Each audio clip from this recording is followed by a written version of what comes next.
Everybody wants and dreams of a happy family. Pag-aralan natin ang katuruan na pwede nating magamit upang pasayahin o lalo pang pasayahin ang ating mga pamilya, the Proverbs 31 family. Panginoon, salamat po sa iyong kabutihan sa amin at meron kami mga katuruan na pwedeng siyasatin, unawain at i-apply sa buhay namin. Right now, Father, may you cleanse us, restore us, and then bless us with your wisdom. Be our speaker. We ask you to teach us how to improve our family lives. In the name of Jesus, your Son, we pray with thanksgiving. Si King Lemuel ay merong napakatalinong nanay at ang katuruan ng nanay niya forever immortalized sa chapter 31 of Proverbs. Proverbs 31, 1 to 31.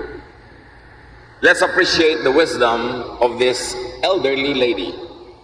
These are the sayings that King Lemuel of Massa was taught by his mother. Don't waste your life chasing after women. This has ruined many kings. Kings and leaders should not get drunk or even want to drink. Drinking makes you forget your responsibilities and you mistreat the poor.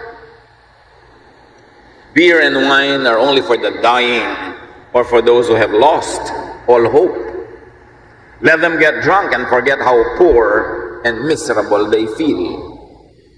But you must defend those who are helpless and have no hope. Be fair and give justice to the poor and homeless. Bilin ng isang nanay ng king who herself was queen. Nakita niya kung paano mamahala dapat sa pamamagitan ng pagtingin niya sa pamamahala ng kanyang haring asawa. At ngayon ang matalinong inang ito ay nagtuturo sa kanyang anak na magiging hari. Verse 10 and so on. A truly good wife is the most precious treasure a man can find. That means more valuable than an entire kingdom. Her husband depends on her, and she never lets him down. She is good to him every day of her life. Binibigyan ng reyna ng pointers ang kanyang magiging hari na anak kung paano mamimili ng mapapangasawa o kung paano susuriin ang mga babaeng kinoconsider maging asawa. And with her own hands, she gladly makes clothes. She is like a sailing ship that brings food from across the sea. She gets up before daylight to prepare food for her family and for her servants. She knows how to buy land and how to plant a vineyard. And she always works hard.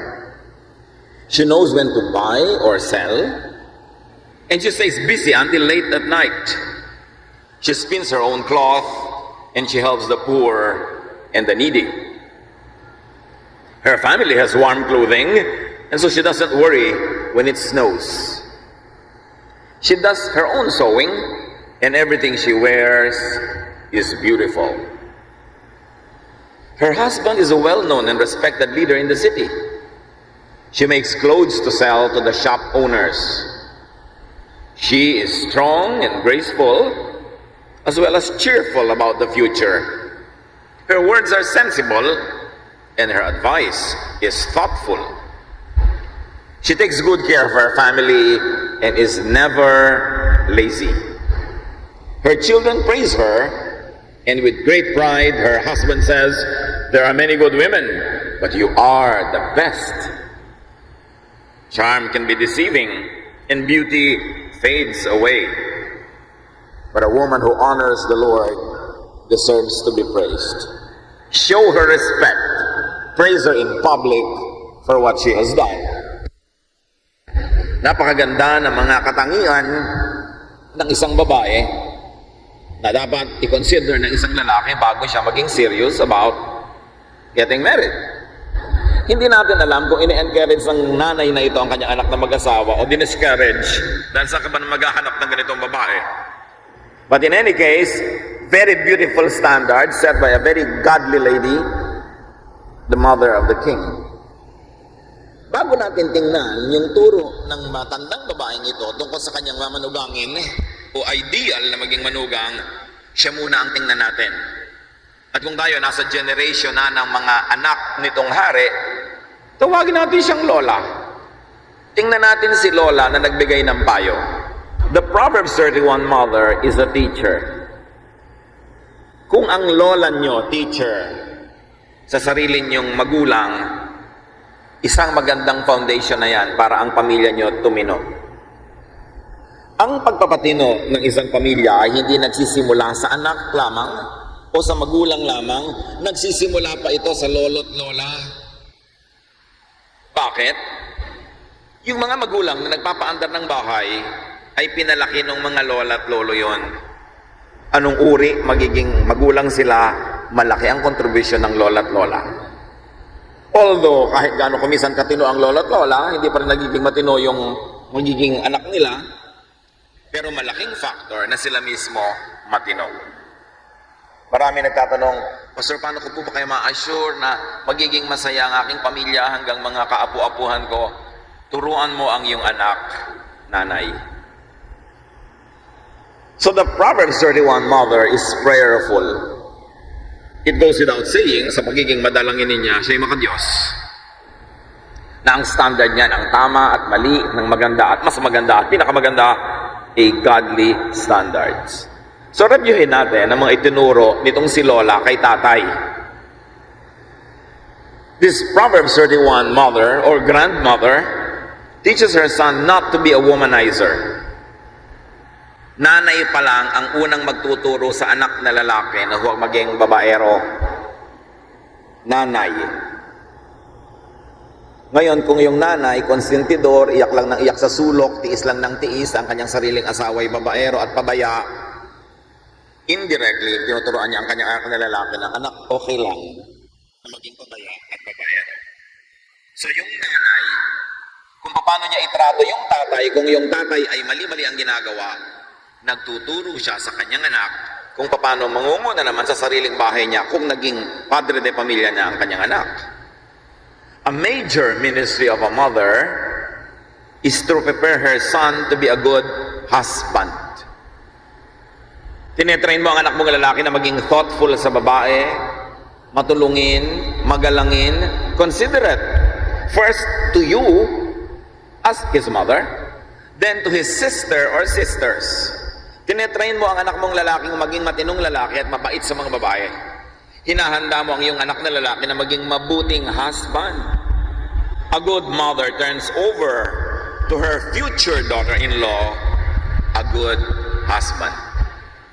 Kung nagpapakatino ang isang ina, ginagawa niya ang tama, mabuting pagpapalaki ng anak na lalaki, sa araw ng kasal ng kanyang anak na lalaki, dapat masabi niya sa kanyang mamanuganging babae, all his life, tinrain ko siya para maging mabuting husband sa'yo. Yun ang role ng matitinong mga mother-in-law.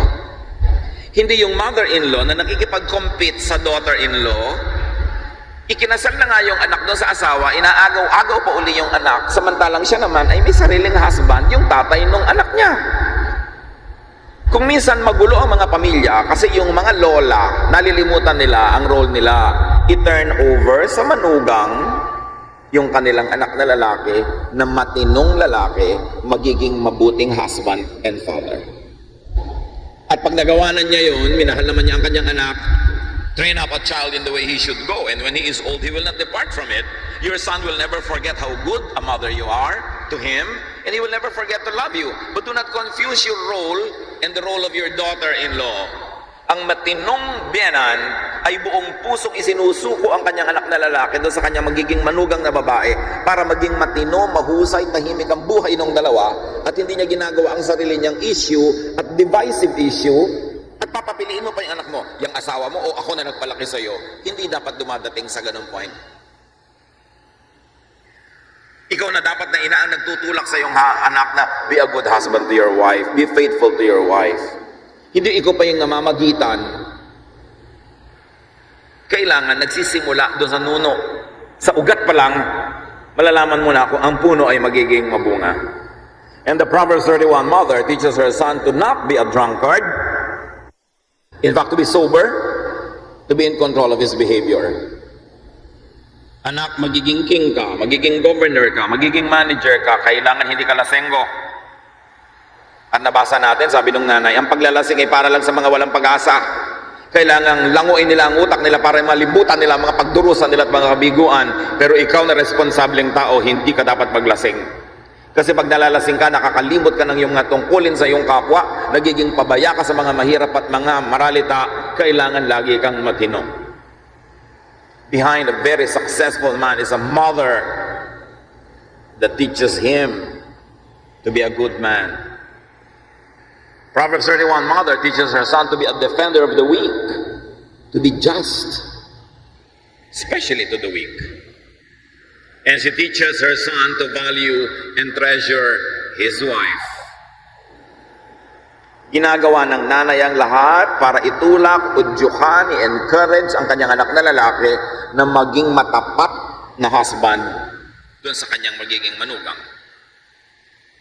Ang matinong nanay, hindi kinukonsinti ang anak na lalaki na nambababae at kasama pa siyang kakutsaba at inililihim niya sa kanyang manugang na babae.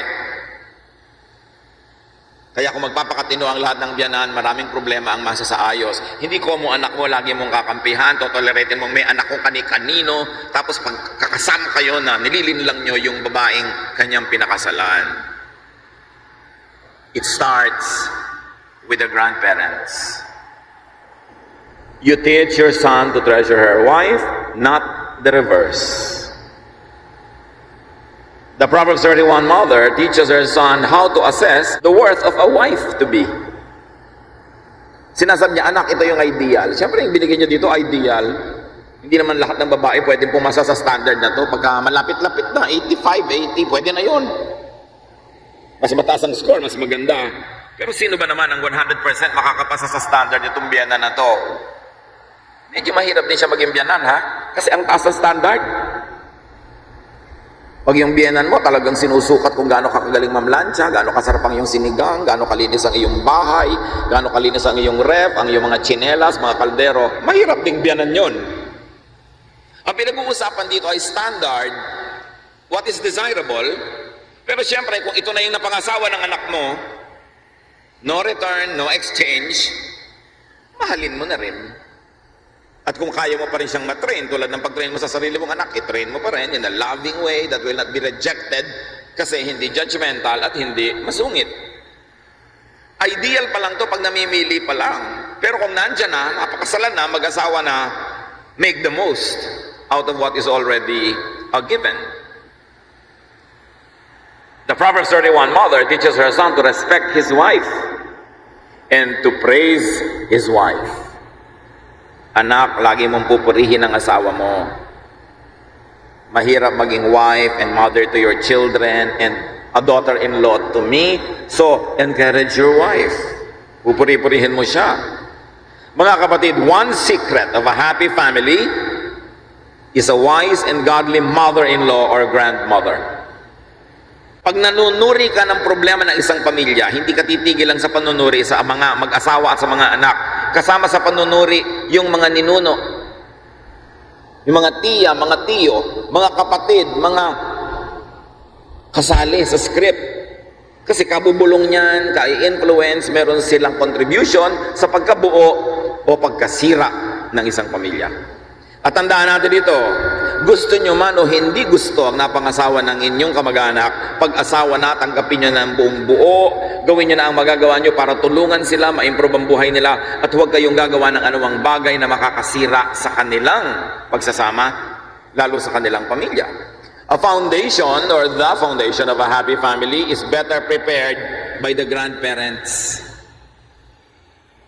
Kaya pag kayo may mga anak, mga bata pa lang sila, mga batang magulang pa rin kayo, kasama sa mentality at consciousness nyo, paano ko ihahanda ang aking mga anak na maging mabuting asawa sa mga magiging asawa nila? Para ang aking mga apo ay lalaki sa isang bahay na matino, matibay, masaya, payapa. Lahat may pananagutan.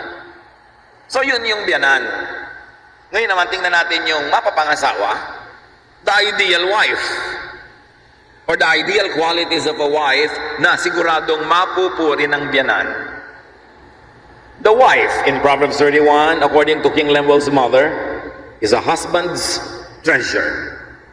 Asset, not liability. Can you imagine if your mother-in-law calls you a treasure?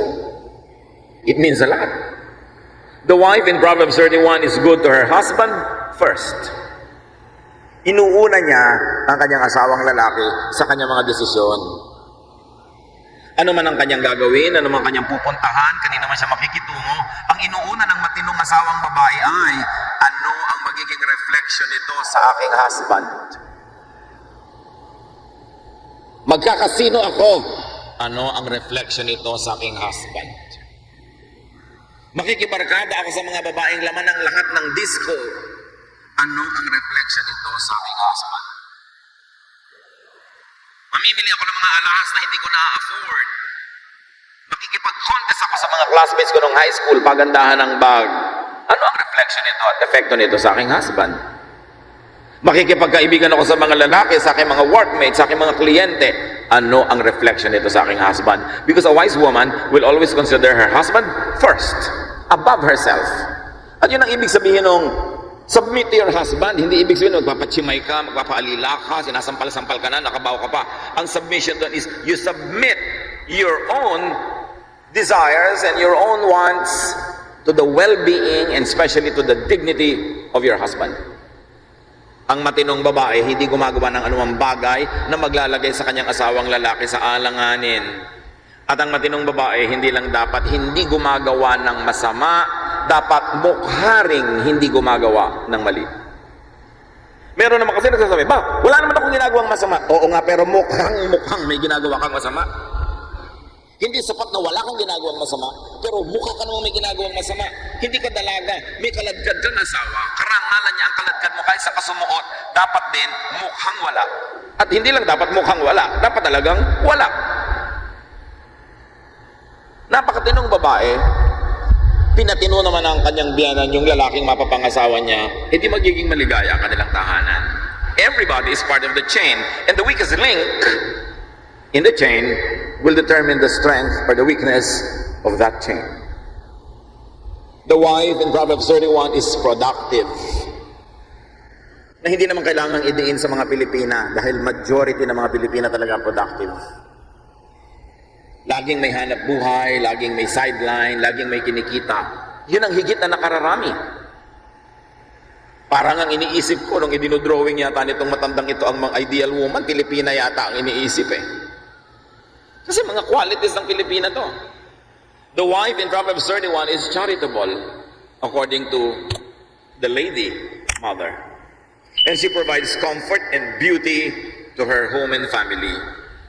Ang tahanan ng matinong ginang ay masarap uwian, masarap puntahan, masarap pagpahingahan, at mahirap iwanan. Kasi masarap na nandun ka, yun ang feeling. In function, in beauty, it is to be desired, just like her and her person. The woman in Proverbs 31 is strong, graceful, and positive about the future. Ang babaeng ito hindi mahilig mahimatay. Hindi mahilig manghina pag may kaharap na problema dahil matibay ang kanyang kalooban. Matining ang loob, matibay ang dibdib. At sabi ng ibang versions, she can laugh at the days to come. How can you laugh at the days to come? Pag lang naman may savings ka at may incoming ka pa na funds, yun ang pwede kang maging cheerful about the future. Hindi ka natatakot sa future dahil may gagastahin ka pag may emergency. Meron pala mga ospital dito sa atin ngayon, pagka ang case mo, grabe, ICU ka tatanggapin, dapat may down ka na 100,000. Kung hindi, sorry. How can you laugh at the days to come kung wala kang pang down? And you are worried about the days to come. Takot na takot ka pag merong mga enrollment, may bayaran, at may emergency. But because this woman is so productive, she knows how to make business, she knows how to make a profit from her trade, and she's so responsible in managing her finances and her house, she can laugh at the days to come. As you can see, this woman of Proverbs 31 is not financially dependent on her husband. Make it your goal, ladies, to not be financially dependent on your husband, but to add to his income, happier. Ang dami mga misis, nagtatapat sa akin kahit sa Facebook. Gustong-gusto na nilang iwan ng kanilang asawang babaero, lasinggero, lahat na ng mga ero ang ending nando na sa asawa. Pero hindi nila magawa kasi wala silang income. Hindi nila matangay yung mga bata kahit inaabuso ng asawa kasi wala siyang pampakain. Ba't mo naman inabot yung ganyang stage? Nagkatanda-tanda ka na, wala ka man lang naging sideline, wala kang pinag-aralan na trabahong iba, na sideline. Kasi nga, nakatali siya sa bahay. Kaya dapat pag-aralan ng Proverbs 31, lady. Hindi madaling maging katulad niya.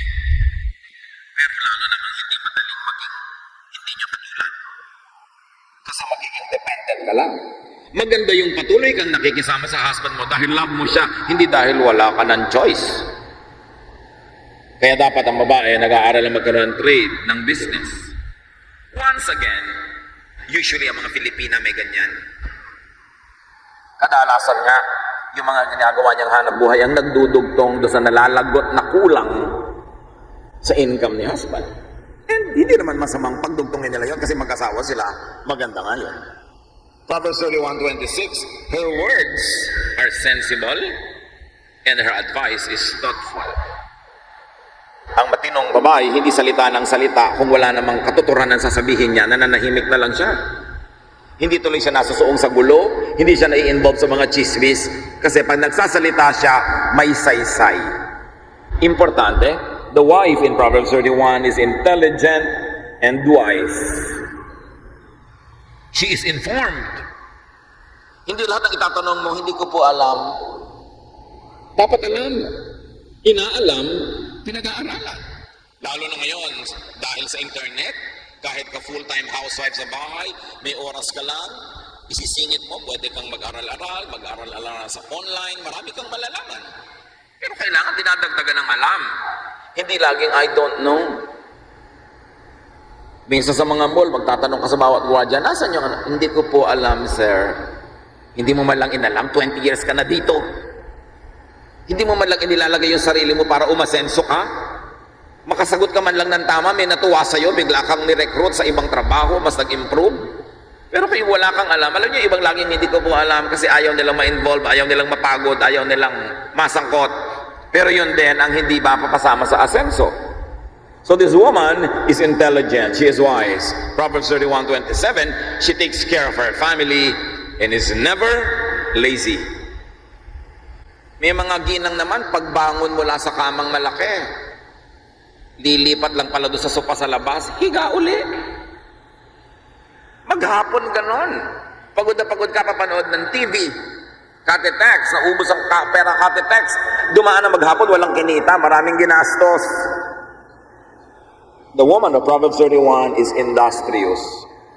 At hindi natin ito pinag-aaralan para isigin o i-judge ang mga kababaihan na kulang sa ganito, but to encourage everyone to be like her because she is the type of lady who can laugh at the days to come. She can remain cheerful and even her mother-in-law praises her. Ang pinakamalaking award, kahangahangang award mga ginang, ay yung mapuri ka ng biyanan mo. Kasi bihira yon.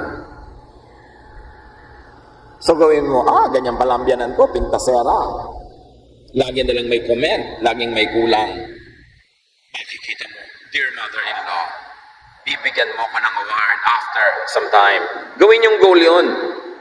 Kasi hindi naman masama yung mga ipinipintas ng biyanan eh. Kadalasan, pag pinakinggan mo yun, lalo ka magiging mabuting babae. Lalo kang magiging masaya dahil yung mga standards na yun, nami-meet natin. But of course, you always caution the mothers-in-law. Be loving naman to your daughters-in-law. Kasi yung alam nila, syempre, hindi pa katulad ng alam nyo dahil may edad na kayo. So give them time and be gentle in teaching them so that they will accept your teaching and not reject it. Now, let's take a look at the husband in Proverbs 31.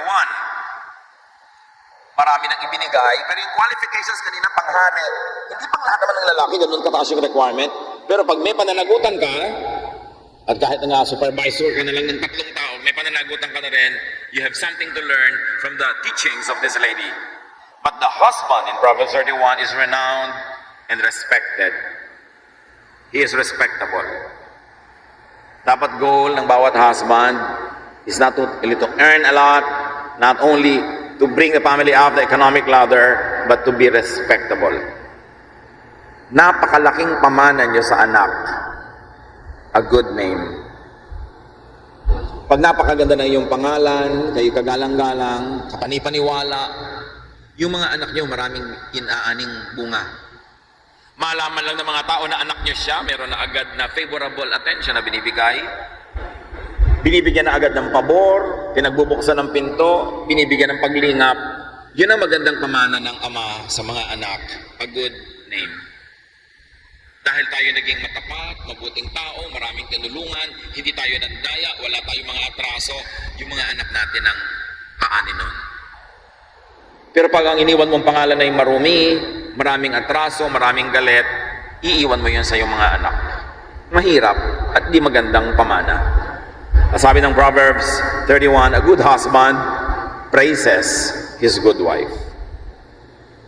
Dito nagkukulang ang maraming husbands sa pagpuri sa asawa.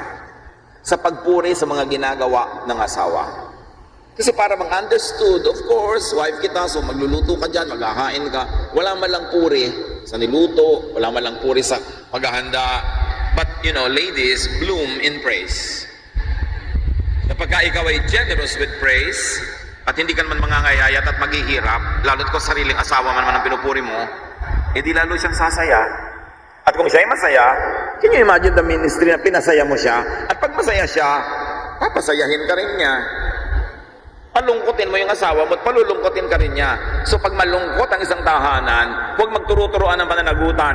Lahat may pananagutan. Tapos nasa dilim yung lola, nag-iisip-isip. Saan ako nagkamali? Bakit na ganito yung anak ko? Ba't ganito niya itrato ang asawa niya at ang kanyang mga anak? Mga apo ko tuloy kawawa. Paano ko ba pinalaki itong anak ko na to? Kaya dapat ang mga nanay, don't spoil your sons. Napakarami sa ating bansa, spoiled sons, they only become spoiled husbands later. So yung wife, ang panganay niyang anak, yung husband. Mami, nasa na yung medyas ko? Akala mo yung nanay ang kausap, asawa yun. Mami, nasa na yung sapatos ko? Mami, nasa yung mami, pengin pera. Pagka ganon, paano pinalaki ng ina ito? Ba't nagkaganyan? Importante. Tatandaan nyo mga ladies, ang ipapamana nyo sa inyong manugang, isang matinong asawa. How about the children in Proverbs 31? Ang sabi doon, they rise and praise their mother. So good children praise their mother or father or other siblings. In other words, children, kahit hindi kayo ang pangunahing tauhan sa Proverbs 31, be appreciative. Don't be complainers. Ang ministry ng mga anak, appreciate ng mga magulang, pasalamatan, at purihin. Hindi puro reklamo. Hindi pa naman nag-e-entrega, namimili pa ng ulam. Wala pang income, ang laki-laki na ng gastos. Ayaw pa ng simpleng cellphone, gusto pa yung may fountain. Wala ka pang income, may fountain pa ang cellphone mo. Gusto malalaking mga gastusin, kailangan appreciative kayo sa effort na inyong mga parents.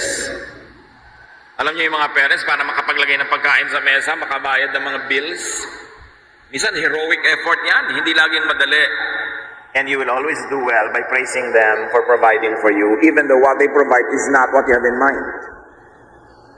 Kailangan laging nagpupurihan ang miyembro ng pamilya. May mga anak na ang polite sa mga tito-tita sa labas, sa mga magulang ng mga kaibigan nila, pero hindi polite sa sariling magulang. Hindi polite sa sariling kapatid. Pag namatay ka, yung kapatid mo na yan na magbuburol at maglilibing sa'yo, hindi yung mga kabarkada mo. Kaya dapat mga kabataan, mabait kayo sa inyong mga kapatid. Hindi yung pinakapangit na asal, pinakamagaspang na behavior, inilalabas nyo sa sarili nyong magulang at anak, o kaya ay kapatid. Tapos, ang pino-pino, ang nice-nice mo sa mga tagalabas. Dapat unahin sa loob. Kayo ang magtutulungan. Pag nagkasakit ka, Dadalawin ka ng mga kabarkada mo once or twice. Mapalad ka na kung naka-twice. Pero kung nasa ospital ka ng 6 na buwan, pamilya mo lang ang makakasama mo, walang iba. Dadalaw lang sila minsan, pangalawang beses. May mga thoughtful na kaibigan, kamag-anak, mag-aabot ng konting sobre, konting ambag sa gastos mo. Pero ang lahat-lahat ng natirang gastos, pamilya mo ang bubuno. Maging nice ka sa iyong pamilya. At the end of the day, you will have only each other. Kaya huwag kang magtanim ng negative, magtanim ka ng positive feelings sa mga pamilya mo. Huwag kang magreklamo kang pamilya imperfect. Do what you can to contribute to improve the family. The children, in Proverbs 31, allow and help their mother to be all she is and all she could be. A child allows and helps his or her mother to be all she could be. Let me tell you a secret of this lady. Bakit siya pwedeng magnegosyo? Bumili ng bukid, magpatanim, magburda, manahi, magtinda. Maganda ang bahay, maayos ang lahat. Kasi ang mga anak niya hindi pasaway. Hindi siya makakapagnegosyo kung lagi siyang nasa presinto dahil tinutubos niya yung anak niya. Hindi siya makakapaghanap buhay kung hinahanap niya ang anak niya sa lahat ng ospital dahil lagang nag-overload sa drugs. Hindi siya makakakonsentrate sa kanyang karir kung yung mga anak niya ay nagpapa-abort here and there, napapaaway doon, nakikipagbasagulero dito, nakakabuntis-buntis doon. Hindi makakakonsentrate yung magulang na maging excellent professionals also. So you see, yung mga anak, though silent, may contribution dito. You allow and set the parents free to be the good persons and individuals and professionals that they could be because you stand out of the way. You do not demand too much attention from them because you take care of yourself. Hindi mo sila ipinapasubo na ilabas ka sa lahat ng gulong sinusuotan mo araw-araw. Therefore, they can concentrate on what they can do best. And because they can do best, you are also amply provided and you could also become the best person that you can be. So nagsimula sa lola, tapos sa tatay, tapos sa nanay, tapos sa mga kapatid, mga anak, magkakapatid, lahat yan may contribution para magkaroon ng happy family. Needless to say, this family is founded on the Word of God. Kitang-kita sa behavior nila, bagamat hindi ipinakita ang kanilang religious activity, pero kitang-kita sa buhay nila yung talab, yung bunga ng salita ng Diyos. Maka-Diyos sila. At ang pagiging maka-Diyos nila, hindi nila dinadaan sa mga memorized verses lamang. Hindi nila dinadaan sa attendance lang sa religious activity or ritual. Kitang-kita sa buhay nila, sa pagtatrabaho nila, sa pakikitungo nila sa isa't isa at sa mga tagalabas ng pamilya na mayroong Diyos sa kanilang puso. At ang katuruan ng Diyos na yon, ang nangingibabaw, nangunguna sa lahat ng pamantayan nila sa pang-araw-araw na buhay. You want to have and keep a happy family? Learn from the Proverbs 31 family. Sino kayo dito ngayon? Lolo or lola? Young parents? This is the time to begin training your kids to become good husbands or wives. Para maalala kayo ng mga magiging apo nyo at sabihin nilang, ang tino ng mga magulang ko, kasi ang tino ng lola ko. Hindi yung matatanda ang nagiging dahilan para mag-away yung mga asawa, magkaroon ng conflict, magkaroon ng hidwaan. Because this first generation people are wise. Daughter-in-law, son-in-law, pareho rin yun. Father-in-law, mother-in-law, pareho yun. Lahat may pananagutan. Everyone should do his part. Kumusta ang mga pamilya natin? Anong kalagayan? Tahimik ba o magulo? Nagmamahalan ba o nagbabangayan? Ano man ang kalagayan ngayon, useless na magsisihan. Ang dapat gawin, improve the family. And the improvement begins with you, who hears the lesson from Proverbs 31. And to inspire all the other members of your family who also either hears the same message or are not here to hear it, but they will see its effect on your life. Model Proverbs 31 in your own way of dealing with the people in your family. Masyadong ideal tong family na to. Huwag kayong ma-depress kung hindi kayo ganito. Although magbunyi kayo kung ganyan kayo, malapit. That is a very special blessing. It is a goal to aspire for. It is not always a destination where you reach very easily, but it's important that every day you get closer to that destination. You have to do your part so you can get your share.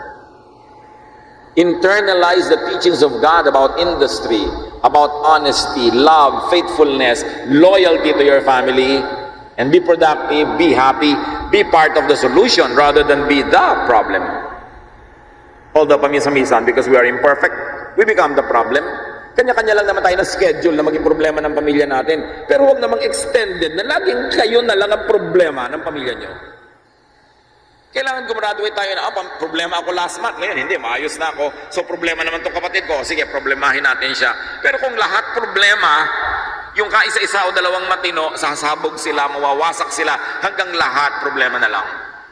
Do not overburden the responsible members of your family. Minsan sa pamilya natin, mayroong isang matino, mayroong isang kumikita, mayroong isang mahusay. Huwag naman lahat tayo dumagan sabay-sabay. Huwag lahat tayo maging pahirap sa kanya sabay-sabay dahil baka siya bumigay, mamatay ang kanyang katawan, o bumigay ang utak niya at hanapin niya si Crispin at Basilio sa mall. O kaya magsawa na lang siya, lagutin ang relasyon sa atin at kalimutan na lang tayo para makatahimik sila sa buhay. Do not kill your host. Even parasites don't kill their hosts if they are good parasites. Huwag nating sobrang pagsamantalahan ng mababait na membro nating pamilya. Huwag tayong makikita nilang ating pagmumukha ay meron tayong kailangan, meron tayong problema, para naman huwag silang magsawa. Napakahalaga na nag-contribute tayo. Hindi ko walang matino siya na lang lagi ang taya. Let us give happiness to each other, because when you give happiness to each other, you inspire and strengthen them to give happiness to you and to everyone else. Gusto ng Diyos masaya ang mga pamilya. Gusto natin masaya rin ang mga pamilya natin. What is your responsibility to make that happen? Dear God, teach us. Turuan mo kaming manuri ng aming mga sarili, hindi manisi ng iba. Teach us to identify the strengths you have given us, to improve on these strengths so we can contribute to the improvement of our families. Ipakita mo sa amin, Panginoon, ang pananagutan ng mga matitino, mahuhusay na tao. At turuan mo kaming laging magpakatao. At nang sa ganoon, ang presensya namin ay blessing, hindi curse. Happiness, hindi sadness. Relaxant, hindi stressor. Ngayon nga, Panginoon, pakisuri niyo ang bawat isa sa amin. Dalawin niyo ang bawat tahanan represented here today. Use your children to be channels of blessings. And I pray, O Lord, that you will touch the families. Set the families free from needless stress, needless problems, and from needless troubles. Teach us to be wise. Teach us to learn from Proverbs 31. Sumadali tayo magbulay-bulay, mga kapatid.